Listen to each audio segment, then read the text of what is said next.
हिंदी गद्य का उद्भव और विकास। हिंदी गद्य का उद्भव कब हुआ, कैसे हुआ, इस विषय में जानने के लिए हमें बहुत पीछे जाना पड़ेगा। कुछ लोग मानते हैं कि हिंदी गद्य का आरंभ 10वीं शताब्दी से शुरू हुआ, कुछ 11वीं शताब्दी से, कुछ 13वीं शताब्दी से हिंदी गद्य का आरंभ मानते हैं। क्योंकि हिंदी भाषा में 18 बोलियां हैं, तो राजस्थानी उसकी भाषा है, उसको भी हम हिंदी के अंतर्गत रखते हैं। ब्रिज भाषा भी हमारी हिंदी की एक बोली है, उसको भी हम हिंदी के अंतर्गत रखते हैं। तो हमें हिंदी गद्य का आरंभ वहीं से मानना पड़ेगा जब राजस्थानी में, मैथिली में और ब्रिज भाषा वगैरह में गद्य लिखा गया था। ब्रिज भाषा और राजस्थानी के गद्य के प्रयोग हमें प्राचीन काल से ही मिल रहे हैं। राजस्थानी गद्य की समय सीमा 11वीं शताब्दी से 14वीं शताब्दी तक और ब्रिज गद्य की सीमा 14वीं शताब्दी से 16वीं शताब्दी तक मानी जाती है। ऐसा माना जाता है कि 10वीं शताब्दी से 13वीं शताब्दी के मध्य ही हिंदी गद्य की शुरुआत हुई थी। खड़ी बोली के प्रथम दर्शन अकबर के दरबारी कवि गंग द्वारा रचित चंद छंद वर्णन की महिमा में होते हैं।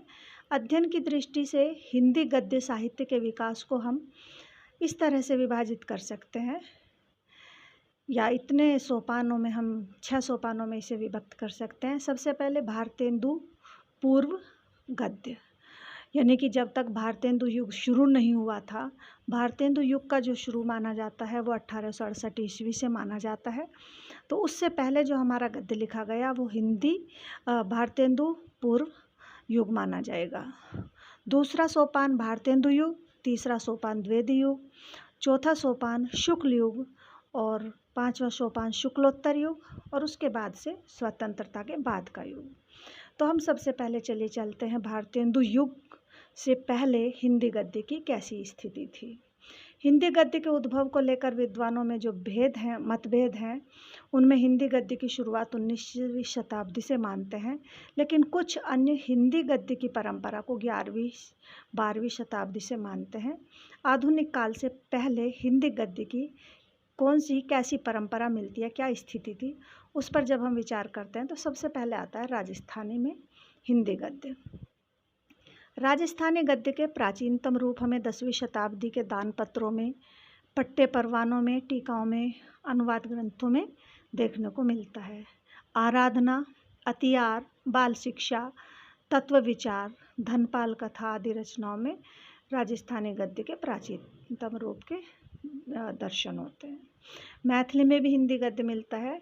कालक्रम की दृष्टि से राजस्थानी के बाद मैथिली में हिंदी गद्य के प्रयोग दृष्टिगत होते हैं।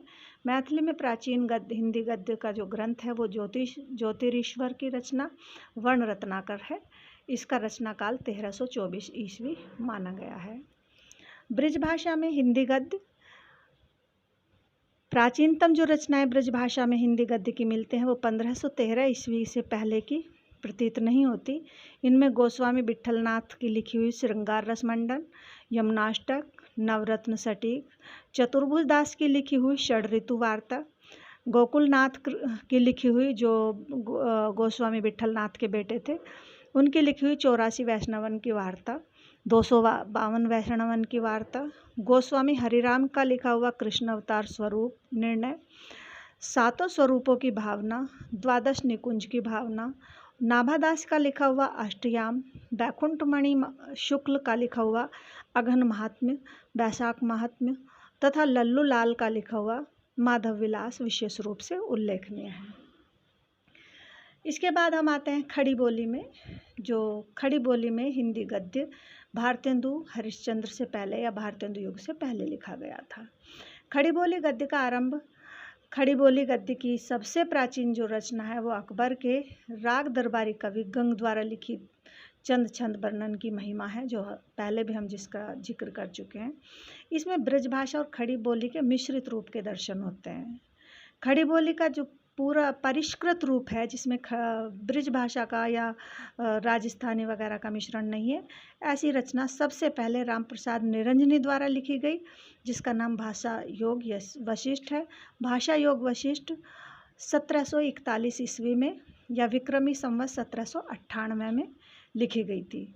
इस युग में ही पंडित दौलत राम ने पद्म पुराण का खड़ी बोली में अनुवाद किया था, लेकिन उस पर भी ब्रजभाषा का प्रभाव दिखाई देता है। 19वीं शताब्दी के आरंभ में खड़ी बोली गद्य के विकास में ईसाई धर्म प्रचारकों ने भी बहुत महत्वपूर्ण भूमिका निभाई थी। उन्होंने खड़ी बोली में बाइबल का अनुवाद किया और भारत के स्थानों जगह जगह भारत में उसे बांटा, वितरित किया। इस प्रकार ईसाई धर्म के प्रचार के साथ साथ हिंदी का भी प्रचार होता रहा। आर्य समाज, ब्रह्म समाज और सनातन धर्म के उपदेशकों ने भी धर्म प्रचार के लिए उपनिषदों और वेदों के ज्ञान और रामायण, महाभारत आदि कथाओं के प्रचार के लिए हिंदी गद्य में पुस्तकें लिखी और पत्रिकाएं निकाली। स्वामी दयानंद सरस्वती ने सत्यार्थ प्रकाश की हिंदी में रचना की और इस तरह से धार्मिक समुदायों के धर्म प्रचार के आंदोलनों का हिंदी गद्य के विकास में महत्वपूर्ण योगदान हम देखते हैं। हिंदी के विकास में 4 उन्नयनों का भी योगदान रहा था। भारतेंदु युग से पहले ही खड़ी बोली के विकास में फोर्ट विलियम कॉलेज के 4 प्राध्यापकों ने अंग्रेजों के आदेश से हिंदी गद्य के विकास में उल्लेखनीय कार्य किया।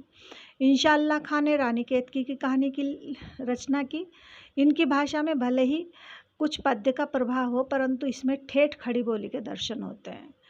दूसरे हैं मुंशी सदा सुखलाल। इन्होंने सुख सागर की रचना की। इनकी भाषा में पुराने कथावाचकों जैसे पंडिताउपन के दर्शन होते हैं। तीसरे हैं लल्लू लाल। लल्लू लाल ने प्रेम सागर की रचना की। सिंहासन बत्तीसी, बैताल पच्चीसी आदि की रचना भी इन्होंने की। इनकी भाषा पर ब्रज भाषा का थोड़ा कुछ प्रभाव दिखाई देता है। सदल मिश्र का नासिकेतोपाख्यान श्रेष्ठ गद्य रचना है। इनकी भाषा सबसे अधिक परिष्कृत, परिमार्जित यानी कि शुद्ध हिंदी कही जा सकती है। उसमें कहीं भी ना तो पूर्वीपन झलकता है, ना ब्रज भाषा का और ना ही उर्दू का। भारतेंदु से पहले 2 राजाओं का भी एक उल्लेख करना आवश्यक है, राजा शिवप्रसाद सितारे हिंद और राजा लक्ष्मण सिंह। शिवप्रसाद सितारे हिंद हिंदी शिक्षा विभाग में इंस्पेक्टर थे। उन्होंने हिंदी को विद्यालयों में स्थान दिलाया और पाठ्यपुस्तकों की रचना की। इनकी रचनाओं में अरबी फारसी मिश्रित हिंदी का प्रयोग अधिक हुआ, यानी हम कह सकते हैं कि इन्होंने अरबी फारसी मिश्रित हिंदी को ही प्रमोट किया था। दूसरे हैं राजा लक्ष्मण सिंह। इन्होंने संस्कृत गर्भित शुद्ध हिंदी का प्रयोग किया और शुद्ध हिंदी जिसमें उर्दू फारसी के शब्द ना हो उसी को इन्होंने प्रमोट किया या उसी को इन्होंने आगे विकास में सहायता की। इन्होंने अपने शकुंतला ग्रंथ का, जो शकुंतला ग्रंथ है हमारा और कालिदास का लिखा हुआ शकुंतलम, उसको हिंदी में इन्होंने लिखा, उसका एक आदर्श रूप प्रस्तुत किया। और दोनों विद्वानों ने इस तरह से, जो दोनों राजा हैं शिवप्रसाद सितारे हिंद और राजा लक्ष्मण सिंह, इन दोनों ने ही हिंदी गद्य के अलग अलग 2 स्वरूपों का प्रतिपादन किया। उनकी भाषा जनसंपर्क से दूर की भाषा ही रही। ऐसी स्थिति में हिंदी साहित्य आकाश में भारतेंदु का प्रादुर्भाव हुआ। उन्होंने अपनी अलौकिक प्रतिभा से मध्यमार्गी रूप प्रस्तुत करके हिंदी भाषा में एकता स्थापित की। यानी कि जो ये 2 राजा थे, शिवप्रसाद सितारे हिंद अरबी फारसी के उन शब्दों को भी उसमें जगह देते थे जो कि आम जनता नहीं बोलती थी। और इसी तरह जो राजा लक्ष्मण सिंह थे वो संस्कृत गर्भित उस हिंदी को ज़्यादा सहयोग कर रहे थे या उस हिंदी को प्रमोट कर रहे थे जिसमें संस्कृत के ज़्यादा शब्द होते हैं जो आम बोलचाल की भाषा में नहीं बोले जा रहे थे। और उसके बाद भारतेंदु हरिश्चंद्र आए। उन्होंने सामान्य बोलचाल की उस हिंदी में अपनी रचनाएं, गद्य रचनाएं लिखना आरंभ किया जो आम जनता के बीच बोली जाती थी। तो अब आते हैं भारतेंदु युग पर। भारतेंदु युग का जो जन्म काल माना जाता है वो 1868 से 1900 ईस्वी तक माना जाता है।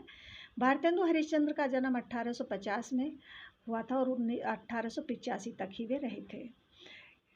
तो भारतेंदु हरिश्चंद्र को हिंदी साहित्य के आधुनिक युग का प्रतिनिधि माना जाता है। उन्होंने कवि वचन सुधा, हरिश्चंद्र मैगजीन और हरिश्चंद्र पत्रिका का संपादन किया। साथ ही अनेकों नाटकों की भी रचना की। उनके प्रसिद्ध नाटक हैं चंद्रावली, भारत दुर्दशा, अंधेर नगरी। ये नाटक रंगमंच पर भी बहुत लोकप्रिय हुए हैं। इस काल में निबंध, नाटक, उपन्यास, कहानियों की रचना हुई। इस काल के लेखकों में बालकृष्ण भट्ट, प्रताप नारायण मिश्र, राधाचरण गोस्वामी, उपाध्याय बद्रीनाथ चौधरी प्रेमघन, लाला श्रीनिवास दास, बाबू देवकीनंदन खत्री और किशोरीलाल गोस्वामी आदि उल्लेखनीय हैं। इनमें से अधिकांश लेखक होने के साथ साथ पत्रकार भी थे। श्रीनिवास दास के उपन्यास परीक्षा गुरु को हिंदी का पहला उपन्यास कहा जाता है, जो इसी काल में लिखा गया। कुछ विद्वान श्रद्धाराम फुल्लोरी के उपन्यास भाग्यवती को हिंदी का पहला उपन्यास मानते हैं। बाबू देवकीनंदन खत्री का जो चंद्रकांता उपन्यास छपा था और चंद्रकांता संस्कृति छपा था, ये इस युग के ऐसे उपन्यास थे और इतने लोकप्रिय हुए कि इनको पढ़ने के लिए बहुत से जो हिंदी भाषी नहीं थे, जो हिंदी नहीं जानते थे, उन्होंने भी हिंदी पढ़ना सीखा। और इस युग की कहानियों में शिव प्रसाद सितारे हिंद का राजा भोज का सपना भी बहुत महत्वपूर्ण है। इसके बाद हिंदी के विकास में योगदान है द्विवेदी युग में। द्विवेदी युग पंडित महावीर प्रसाद द्विवेदी के नाम से ही प्रसिद्ध हुआ है।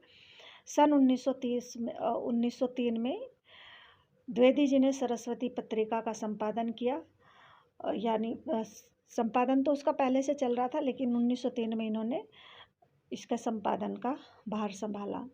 उन्होंने खड़ी बोली गद्य के स्वरूप को स्थिर किया, उसके व्याकरण को स्थिर किया और पत्रिका के माध्यम से रचनाकारों के एक बड़े समुदाय को खड़ी बोली में लिखने के लिए प्रेरित किया।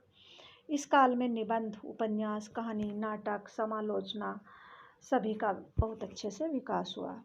इस युग के निबंधकारों का यदि हम नाम लेते हैं तो महावीर प्रसाद द्विवेदी, माधव प्रसाद मिश्र, श्याम सुंदर दास, चंद्रधर शर्मा गुलेरी, बाल मुकुंद गुप्त, अध्यापक पूर्ण सिंह आदि उल्लेखनीय हैं।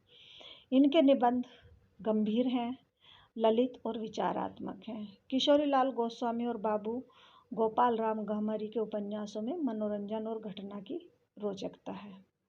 हिंदी कहानी का वास्तविक विकास द्विवेदी युग से ही शुरू हुआ। किशोरीलाल गोस्वामी की इंदुमती कहानी को कुछ विद्वानों ने हिंदी की पहली कहानी माना है। अन्य कहानियों में बंग महिला की दुलाई वाली, शुक्ल जी की 11 वर्ष का समय, प्रसाद जी की ग्राम और चंद्रधर शर्मा गुलेरी की उसने कहा था बहुत लोकप्रिय और महत्वपूर्ण कहानियां हैं। समालोचना के क्षेत्र में अगर हम बात करते हैं तो बदम सिंह शर्मा उल्लेखनीय हुए हैं। हरिओद शिवनंदन सहाय और राय देवी प्रसाद पूर्ण द्वारा कुछ नाटक लिखे गए। इस युग में अनेक संपादक भी हुए जिन्होंने बहुत अच्छे से पत्रों का संपादन किया। पंडित ईश्वर प्रसाद शर्मा ने आधा दर्जन से अधिक पत्रों का संपादन किया। शिव पूजन सहाय उनके योग्य शिष्यों में शुमार हुए। इस युग में हिंदी आलोचना को एक नई दिशा मिली थी जो पत्रों के माध्यम से होती थी उस समय। इस युग में हिंदी के विकास की एक नई नींव रखी गई और यह कई मायनों में नई मान्यताओं की स्थापना करने वाला युग रहा। इसके बाद आते हैं शुक्ल युग। शुक्ल युग रामचंद्र शुक्ल के नाम से प्रसिद्ध हुआ है। गद्य के विकास में इस युग का विशेष महत्व है। पंडित रामचंद्र शुक्ल जिनका जन्म 1884 में हुआ और 1941 तक ये रहे, इन्होंने निबंध, हिंदी साहित्य के इतिहास और समालोचना के क्षेत्र में गंभीर लेखन किया। उन्होंने मनोविकारों पर हिंदी में पहली बार निबंध लिखे। साहित्य समीक्षा से संबंधित निबंधों की भी उन्होंने रचना की। उनके निबंधों में भाव और विचार अर्थात बुद्धि और हृदय दोनों का बराबर बराबर समन्वय है। हिंदी शब्द सागर की भूमिका के रूप में इनका लिखा हुआ इतिहास, जो हिंदी साहित्य का इतिहास है, आज भी अपनी सार्थकता बनाए हुए है। जायसी, तुलसीदास और सूरदास पर लिखी गई उनकी अनेक आलोचनाओं ने भावी आलोचकों का मार्गदर्शन किया। इस काल के अन्य निबंधकारों में ज्ञानेंद्र कुमार, सियाराम शरण गुप्त, पदुमलाल पुन्नालाल बख्शी और जयशंकर प्रसाद आदि के नाम उल्लेखनीय हैं। कथा साहित्य की बात करते हैं तो कथा साहित्य के क्षेत्र में इस युग में प्रेमचंद ने एक क्रांति कर डाली थी। उनके सेवा सदन, रंगभूमि, निर्मला, गबन, गोदान आदि ऐसे उपन्यास हैं जो लोकप्रिय हुए और उन्होंने प्रेमचंद को उपन्यास सम्राट की उपाधि से विभूषित किया। उनकी 300 से अधिक कहानियां हैं जो मानसरोवर के 8 भागों में और गुप्त धन के 2 भागों में संग्रहित हैं। पूस की रात, कफन, शतरंज के खिलाड़ी, पंच परमेश्वर, नमक का दरोगा, ईदगाह आदि उनकी ऐसी ही कहानियाँ हैं जो खूब लोकप्रिय हुई। इस काल के अन्य कथाकारों का अगर हम नाम लेते हैं तो विश्वम्भर शर्मा कौशिक, वृंदावन लाल वर्मा, राहुल सांकृत्यायन, पांडेय बेचन शर्मा उग्र, उपेंद्र नाथ अश्क, जयशंकर प्रसाद, भगवती चरण वर्मा आदि के नाम उल्लेखनीय हैं। इस युग में नाटकों का भी पर्याप्त विकास हुआ। नाटक के क्षेत्र में जयशंकर प्रसाद का नाम विशेष स्थान रखता है। इनके चंद्रगुप्त, स्कंदगुप्त, ध्रुव स्वामिनी आदि ऐतिहासिक नाटकों में इतिहास और कल्पना का, भारतीय और पाश्चात्य नाट्य पद्धतियों का समन्वय हुआ है। इनके अतिरिक्त लक्ष्मी नारायण मिश्र, हरि कृष्ण प्रेमी, जगदीश चंद्र माथुर आदि इस काल के उल्लेखनीय नाटककार हैं। इसके बाद आता है शुक्लोत्तर युग।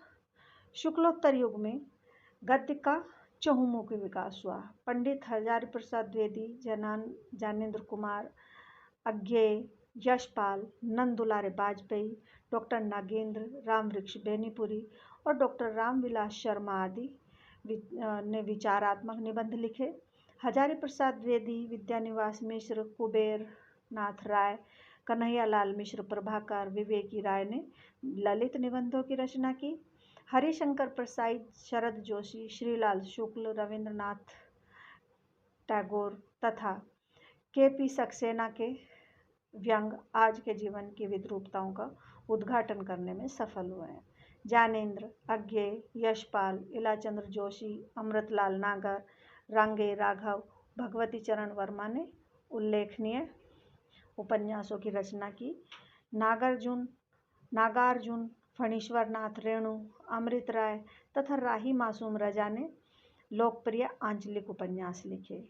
मोहन राकेश, राजेंद्र यादव, मन्नू भंडारी, कमलेश्वर, भीष्म साहनी, भैरव प्रसाद गुप्त आदि ने आधुनिक भावबोध वाले अनेक उपन्यासों और कहानियों की रचना की। अमरकांत, निर्मल वर्मा, ज्ञान रंजन आदि भी नए कथा साहित्य का महत्वपूर्ण स्तंभ रहे हैं। प्रसाद के बाद जो नाटक लिखे गए उसमें लक्ष्मी नारायण लाल, लक्ष्मीकांत वर्मा, मोहन राकेश, कमलेश्वर के नाम उल्लेखनीय हैं। कन्हैयालाल मिश्र प्रभाकर, रामवृक्ष बेनीपुरी तथा बनारसी दास चतुर्वेदी आदि ने संस्मरण और रेखाचित्र और जीवनी आदि की रचना की। शुक्ल जी के बाद पंडित हजारी प्रसाद द्विवेदी, नंद दुलारे बाजपेयी, नागेंद्र, रामविलास शर्मा तथा नामवर सिंह ने हिंदी समालोचना को समृद्ध किया। आज गद्य की अनेक नई विधाओं जैसे यात्रा वृत्तांत, रिपोर्टाज,